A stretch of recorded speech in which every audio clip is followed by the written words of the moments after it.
বাইকের আপার ও ডিপার লাইট মারাকে কেন্দ্র করে প্রথমে দুই পক্ষের মধ্যে বাকবিতণ্ডা, পরে মারধরের ঘটনায় মামলা ও পাল্টা মামলায় উত্তপ্ত পানিসাগর থানাধীন বিলথই এলাকায়। পরবর্তী সময় অপর এক যুবকের বাড়ি গাড়ি ভাঙচুর এবং বাইকে আগুনের ঘটনায় পরিস্থিতি আরও উত্তপ্ত হয়ে ওঠে। ঘটনা পানিসাগর থানাধীন বিলথই বাজার সংলগ্ন এলাকায়।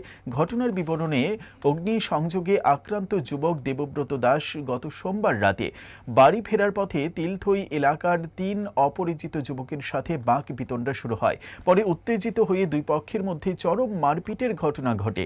পরের দিন অর্থাৎ মঙ্গলবার তিলথই থেকে প্রায় 50-এরও অধিক বাইক নিয়ে কিছু উচ্ছৃঙ্খল যুবক লাঠিসোঁটা হাতে নিয়ে দেবব্রতর বাড়িতে আক্রমণ করে এবং ভাঙচুর করে অগ্নিসংযোগ ঘটায়। এতে ভাঙচুর করা হয় তার গাড়িও, হামলা করা হয় বাড়িঘরে। তাছাড়া তার বাইকটিও ভেঙে অগ্নিসংযোগ করে দেয় আক্রমণকারীরা। পরে দেবব্রত পানিসাগর থানায় শেখর নাথ, ভাস্কর নাথ, মিঠু নাথ, সুজয় নাথ, নয়ন সমীরণ নাথ ও সুমন্ত নাথের বিরুদ্ধে মামলা দায়ের করেন। অসীমদা, ওই যে তিলতৈর অসীমদা আমার ফোন করছে, করিয়া কইতেছে, দেবু তুমি একটু তাড়াতাড়ি বাড়ি থেকে সরো, কারণ 40-50টা বাইকে সখানে ফুলাফান তোমার বাড়ির দিকে তারপরে হাতিয়ারটা দিয়ে দাঁড়ালো, হাতিয়ারটা দিয়ে নিয়ে বাড়ি দিকে আইতেছে, মনে হইতেছে তোমার বাড়িতে অ্যাটাক করবো। এখন আমি দেখেন দাদা, একা মানুষ, আমার বয়স্ক মা, ছোটো একটা বাচ্চা আর আমার ওয়াইফ। আমি এখন তখন কই বাড়ি থেকে সরমুখন, মার হার্টের পেশেন্ট, মারে নিয়ে তো আমি সরতে পারতাম না। এই ঘটনাক্রমে আমি সঙ্গে সঙ্গে আপনার আমার গেটটা লক করছি, করিয়া তো বাড়ির ভিতরে আমি আমার রুমের ভিতরে বইয়ে রয়েছি লক টক করিয়া। আমার ঘরের মধ্যে 2 মিনিটের ভিতরে আমার বাড়ির বাইরে আপনারা দেখতে পারবেন টিনের মানে বেড়াটি পুরা টোটালি ছাড়াই লিছে, দা দিয়ে সাদাইয়া সব কিছু শেষ।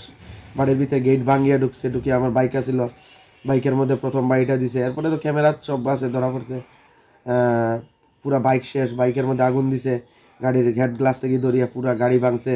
যত ফুলের টব আসিল, বাথরুমে গিজার আসিল, বাথরুমের ভিতরে ঢুকে যত বালতি চালতি যা আসিল, জলের প্রথম দ্বারা ঢুকে আগুন লাগানির প্ল্যানেই আমার জলের একটা পাইপলাইনটারে প্রথম ভাঙছে, ভাঙিয়া টোটালি জলটারে আউট করে দিলেছে, পুরা জল শেষ পড়ে গেছে।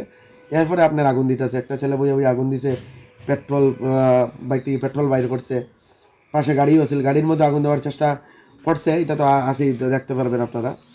এরপরে আমার একটা ঘরের মধ্যে, আপনারা এই ঘরটাও দেখতে পারেন, এই ঘরের মধ্যে আমার কিছু সিলিন্ডার থাকে, অনেক সময় 5-7টা ভর্তি সিলিন্ডার অনেক সময় আনিয়ে রাখি। সেই ঘরটার মধ্যে প্রচণ্ড জোরে জোরে 15-20টা ফুলাফানা লাত্তাইতেছিল।